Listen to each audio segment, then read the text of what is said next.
types of passages are. Humanitarian? Human sciences or humanities, yep. Natural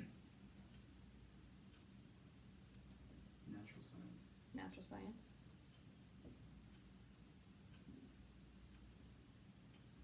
There's prose fiction, and then there's social sciences or social studies.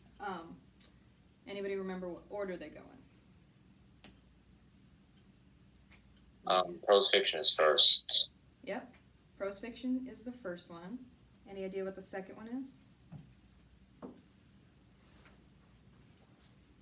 So the second one is the social sciences, which is like social studies. Third one is humanities, and the fourth one is natural science.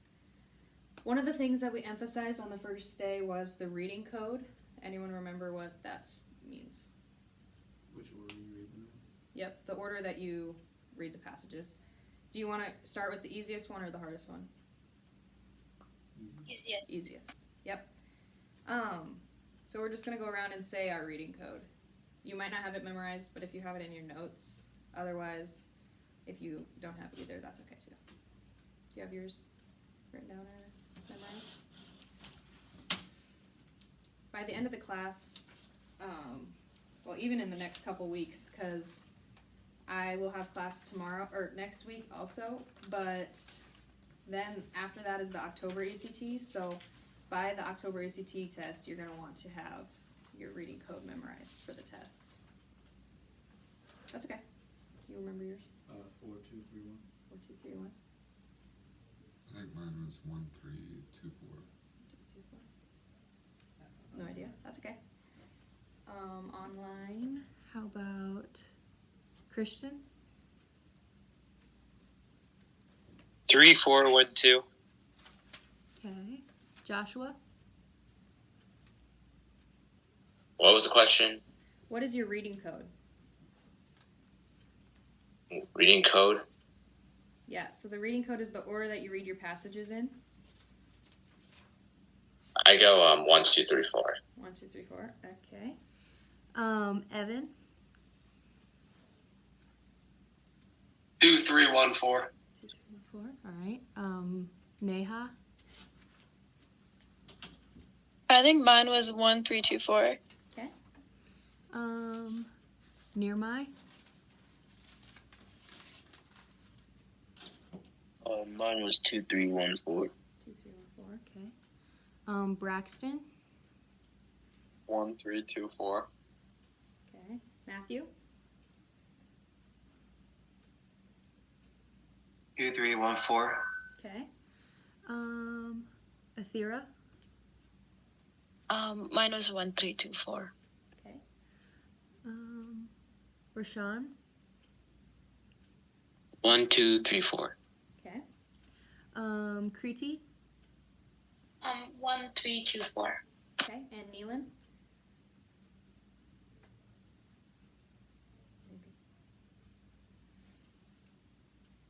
All right, well, we'll come back to him. So the types of questions that they might ask are main idea, so the big picture, the details, which are the little picture, the vocabulary in context, so how they used a certain word, inference, and author's method or view. Does anyone recall the two passage methods that we said were the most efficient?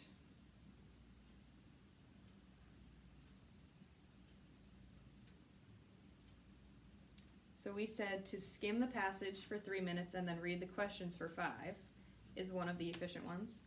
And then the next one is to read the passage, takes 4 minutes, and then read the questions for 4 minutes. The two that we said not to do, if you can avoid them, are to read the questions first and then mark the passage, or to read the questions and then read the passage.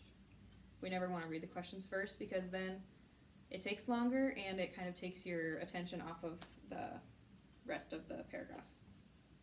So, like I said, there's 4 passages, 35 minutes and 40 questions. So there's 10 questions per passage. So you get 8 minutes and 45 seconds per passage. But by the end of this, we're hoping that you can get it down to 8 so that you have some time to check the answers and just some leeway room.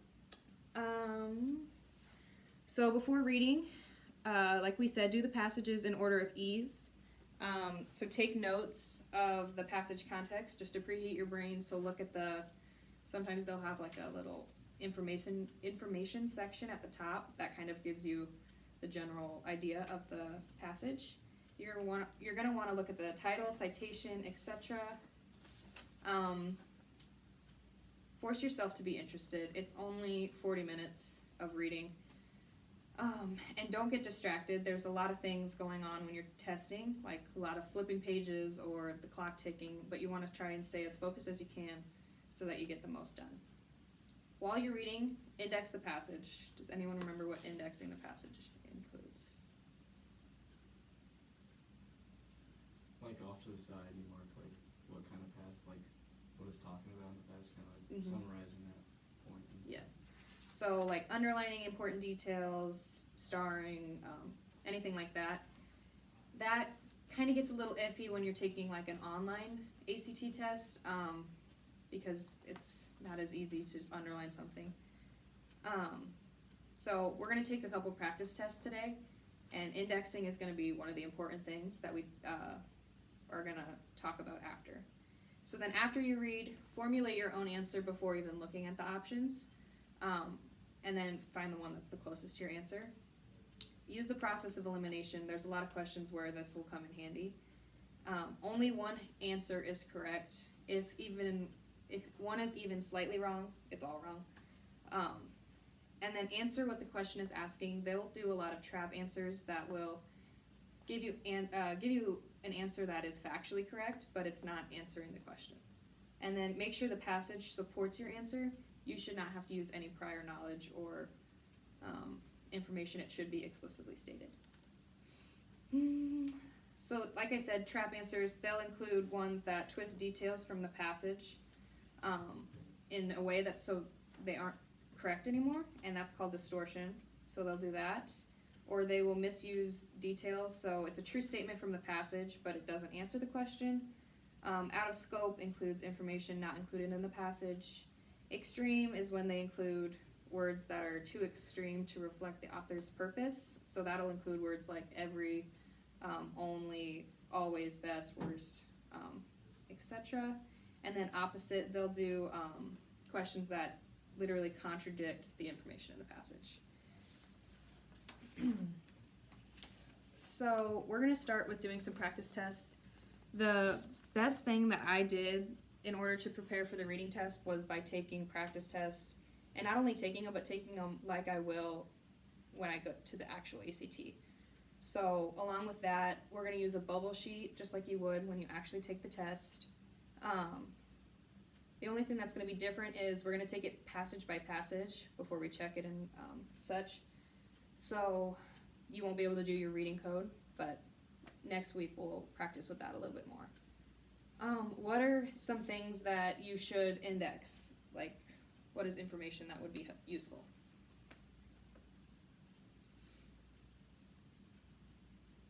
Just go ahead and guess. There's more than likely it's a good answer.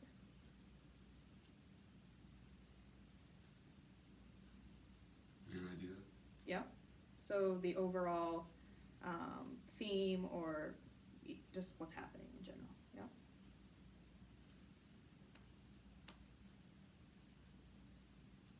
How about like the characters, the key events, words that stand out to you?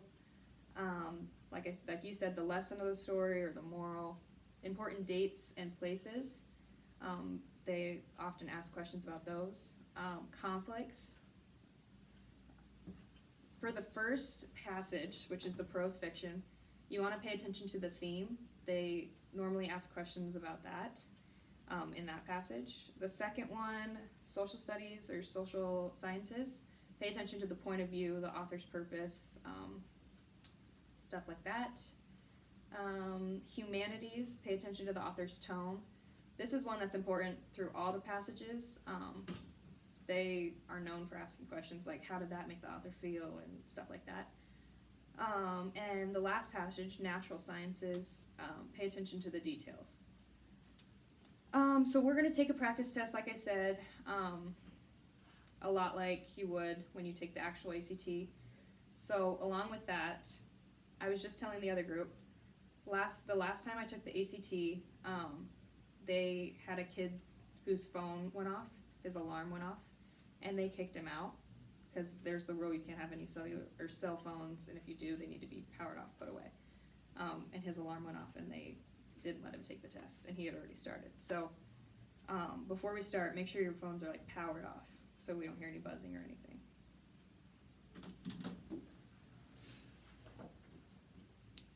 And then while you do that, so like I said, when you take the actual ACT, we want you to be at a level where you can answer each passage or complete each passage in 8 minutes to 18, or oh my gosh, 8 minutes to 8 minutes and 15 seconds roughly. Like I said, so you can have some extra time. But we're not going to start right there. We're going to kind of work our way down to that time. So let's start. Do you guys think we could do 9 minutes for each passage? And then if we can take the time down if we need to. I don't think we'll have to bring it up, but we can always adjust if we need to. So open your books to page 602. It's this book.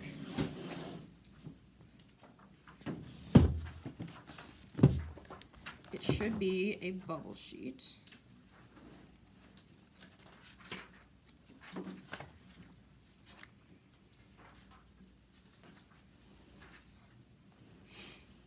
Yep. Go ahead and rip that out. I don't need to.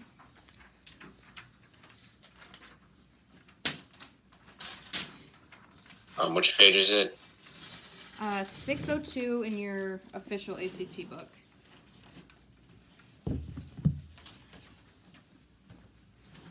I think there's another one if you need to use it on page 600.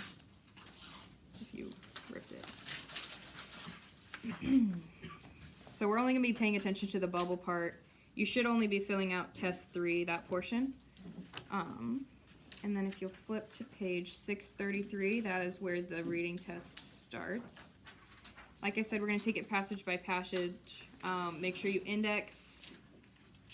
If you do get done early, which is great, make sure you are checking your answers. Don't just sit there and mess around or anything. Other things,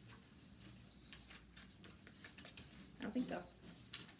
Anybody need more time? Okay. I'm gonna do this in 9 minutes. I'll stop you. I'll give you a warning when there's 15 seconds left. Okay, and you're good to go.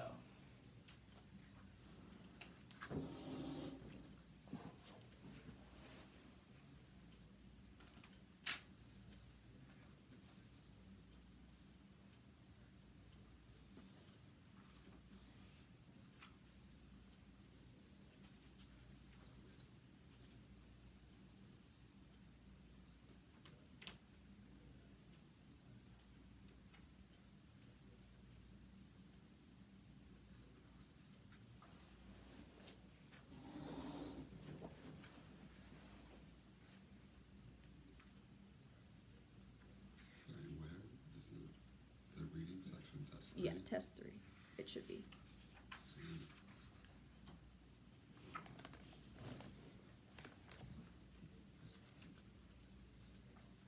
Oh, sorry, page 633.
you have 15 seconds.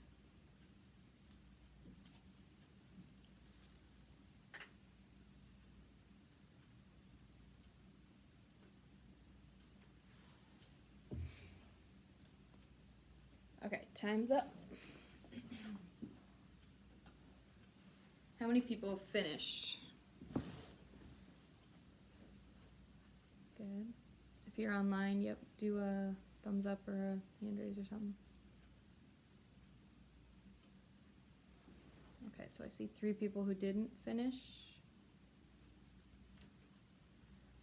Okay, it's good that the majority finished. 9 minutes is a lot longer than 8 minutes would be, so if you didn't finish, I would recommend practicing more and more because you've got to cut a minute at least, or roughly a minute, off of your time.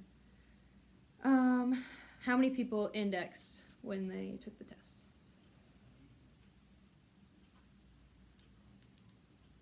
Good. Okay, so I'm just gonna pick on you 2 boys. Give me an example of something that you indexed.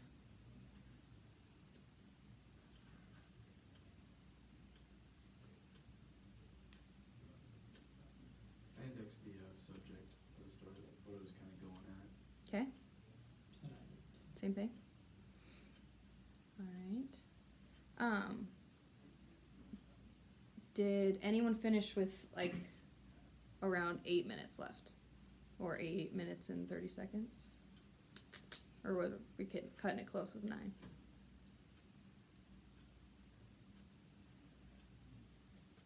What about you? About 20 seconds left. 20 seconds left. Okay. And with those 20 seconds, did you check your answers? As many as you could? Yeah. Okay. That's good. It's a good habit to get into. So we're going to go through the answers. Don't mark the correct answer. Just mark if you get it wrong. And then we'll go through and kind of explain why the answer's what it is. Okay, so I'm just going to go down. If I go too fast or I miss one, let me know and I can repeat any of them. Okay, so number 1 is A. Number 2 is H. Number 3 is D. Number 4 is H. Number 5 is B. Number 6 is J. Number 7 is A. Number 8 is F. Number 9 is C. And number 10 is G. Alright, do I need to repeat any? Okay, how many got at least 5 right? Number 1. Repeat number 1 is A. Okay, raise your hand if you got at least 5 right. Good. Alright, how about 6?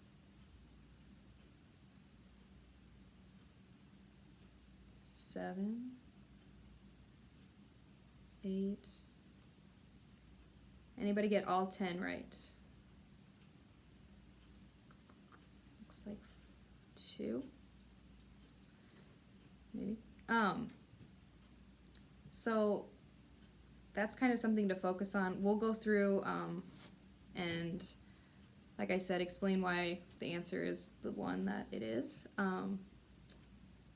And is there any specific ones that somebody might have gotten wrong that you want an explanation for?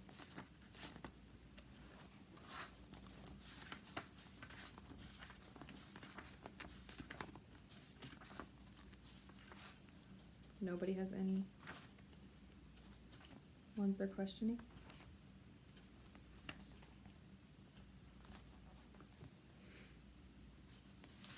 Okay. Then I'm going to go through, I'm not going to explain why they didn't choose a specific answer, but if you flip to page 703, there is a paragraph explanation for every question. That's the nice thing about this book. And then they also explain why it's not each other or the other three options. So that's gonna be good to reference back to if you are confused. The reason that we don't select the correct answer when I'm going through the answers is because it allows you the opportunity to go back through and see if you can get it the second time. And if not, then you can go back into the book, see why it's the right answer, and learn that way. If nobody has any other questions, then we're going to move on to the second passage. Last chance if anyone has any questions. All right, so this is the social science one. We're going to take, I'm going to cut it down to 8:45. So you're going to kind of have to pick it up if you were cutting it close. My job is to challenge you, so we're going to kind of cut it down a little bit. If you didn't do a very good job of indexing last passage, then really pay attention to doing that, and make sure that your answer is not a trap answer. So we will start up again, 8:45. I will let you know when there is 15 seconds left. All right, and you're good to go.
Alright, there's 15 seconds remaining.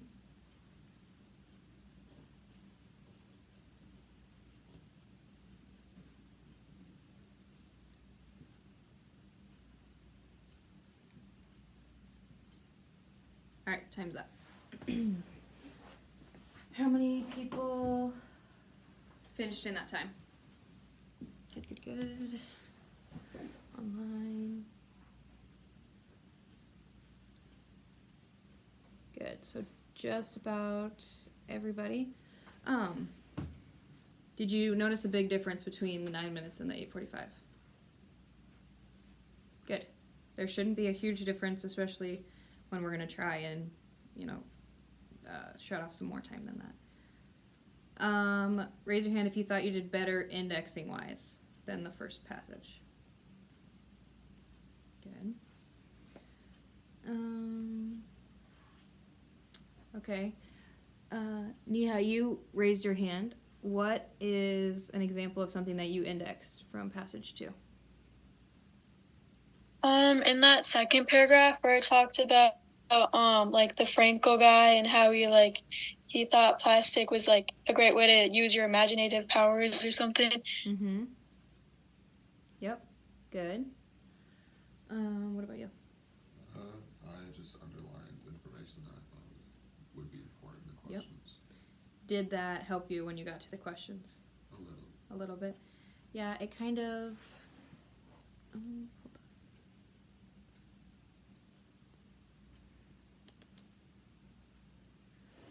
It kind of depends, test by test if it helps. But most of the time it will come in handy, and it doesn't hurt anything. Also.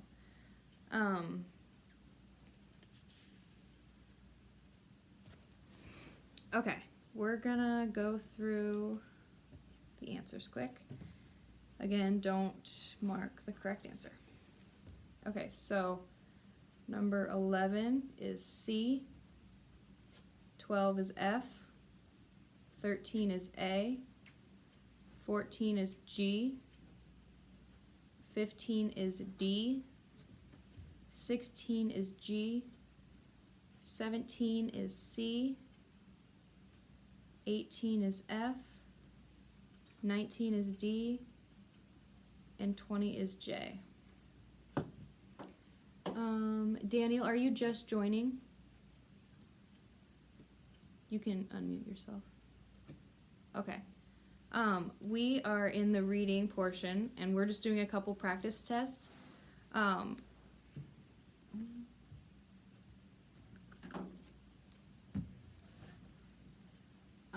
We're in the official ACT Red Book. I don't think we'll have time to do another practice practice test, so you can just kind of listen to the questions they ask and the explanations. But we are on page 634. Okay, so how many people got at least 5 right? Everybody in here. Give them a couple seconds. Okay, 5's good. How about 6? Keep your hand up. Okay, 7, 8, 9. How many people got all 10 right? All right, that's okay. I don't think, yep. So nobody got all 10 right, but there was a good amount that got 9, so that's good. There is a portion inside one of these books. I'll have to find it. And it gives you the kind of breakdown. It says, so say you got 9 wrong. Oh. I don't know what this guy's saying. Say you got 9 wrong on every passage and you missed 4 total. I'll find out which book it is for next week. It will give you like what your score would translate in that. And that's kind of cool to see. Any questions about ones you got wrong? Wanting an explanation?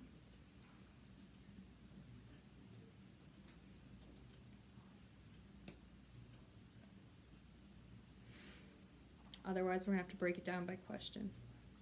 and we're gonna find out how many people missed each one, and then we'll have to go from there.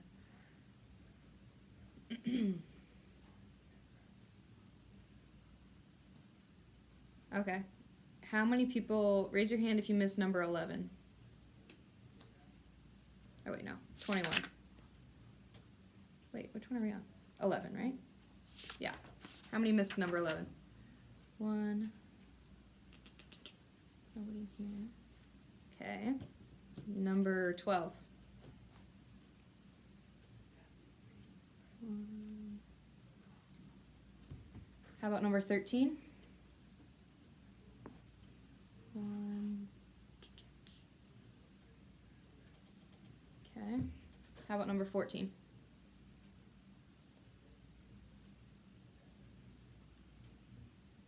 Okay, 2. How about number 15? 2, 3, 4, 5, 6, 7, 8, 9. Okay. How about number 16? 1. Okay. 17. Okay. 18.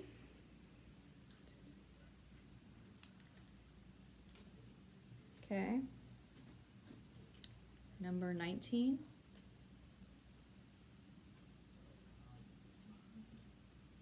All right, and how many missed number 20? 4. Okay. So it looks like the most missed one was number 15. It reads, in the context of passage B, the statement they had penetrated so far into the material fabric of everyday life. The lines, and then it says most nearly refers to the way that plastics came to be blank. When I was in the regular section, they also had a lot of missed questions with the ones that reference certain lines. The nice part about those ones is they give you the exact spot you're going to be looking in, and it is kind of nice, but also a lot of the time when they have passage A and a passage B, there's going to be some questions about comparing them, contrasting them, so just keep that in mind. Number 15 specifically, though, the correct answer was, let's see, D. Is that right? Yes. So the book says that the best answer is D because the lines that come before this statement make it clear that plastics had become part of people's everyday routine. And then they have, as House Beautiful observed in 1955, the news is not that plastic exists, but that they have already been so assimilated into our lives. The average person was conditioned to plastics. The reason that they didn't choose A is because the passage does not mention that the production and use of plastics represented increased communism. So that is one of those trap answers. B, they didn't choose because the passage does not indicate that people preferred to buy things made out of plastics over things made out of other materials. In fact, the passage stresses that consumers didn't really have a choice because plastic surrounded everyone. And they didn't choose C because the passage does not indicate that people found plastics to be a threat to traditional ways of life. So, again, there were a couple trap answers in there. Those are the ones that are going to trick you. Any other questions? I guess there wasn't a question in the first place, but any questions regarding the reading test overall, not just this passage? Which way do you prefer? Do you prefer to read it all out or skim the passage? I prefer to skim it, just because when I find that when I read it, I don't retain the information as much as when I just skim it. But it's, like I said, all personal preference. And you just kind of have, once you practice enough, you'll figure out which way works best for you. When you guys were taking practice. Oh, yep, you're good. Oh, sorry. I just had a question about the bubbling in the answers. Yeah. How would you go about doing that? That's a good answer, or a good question. That again is also kind of personal preference. The important thing you want to remember is that you have to make sure you have time. I've heard people that do it all at the end. The only criticism that comes with that is if you run out of time and you have none of them bubbled in, then, you know, that doesn't count. So, what I did is that I took it kind of like 5s by 5s. So after every 5 question, I'd bubble them in quick, and then I did that. And I think the only reason that worked so well for me is because I had practiced doing it that way. So I would say find which way works best for you, and then when you're taking practice tests, either in class or homework or just to practice, that you do it that way so that you get used to that. That's a good question. Thank you. That makes sense. What I was about to say is that I was going to ask, did you guys use the methods efficiently? Like, did you do the 4 minutes-ish? A little bit? Good. So that will definitely come in handy when you get to the actual test. How many people are taking the October ACT? Good. Yeah, so that is coming up, and you'll only have a couple more classes in between now and then. Like I said, do have reading next week also, and what I plan to do with that, I haven't checked with Minosh, but I plan on doing a full reading test, no interruptions, 40 minutes, then we can check it and answer any questions. So we'll just kind of see how that goes. And that also allows you to use your reading code. So I think that will be good. Any last questions?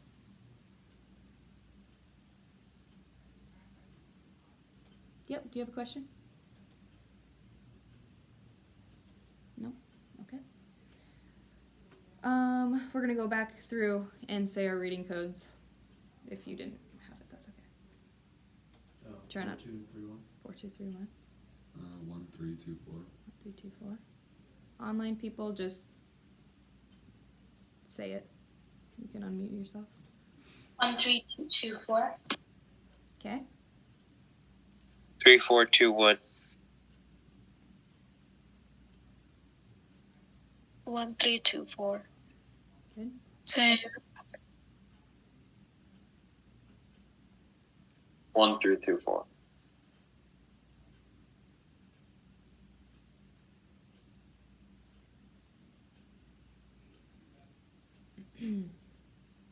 So, Daniel, we started the class talking about reading codes. Do you remember what that is?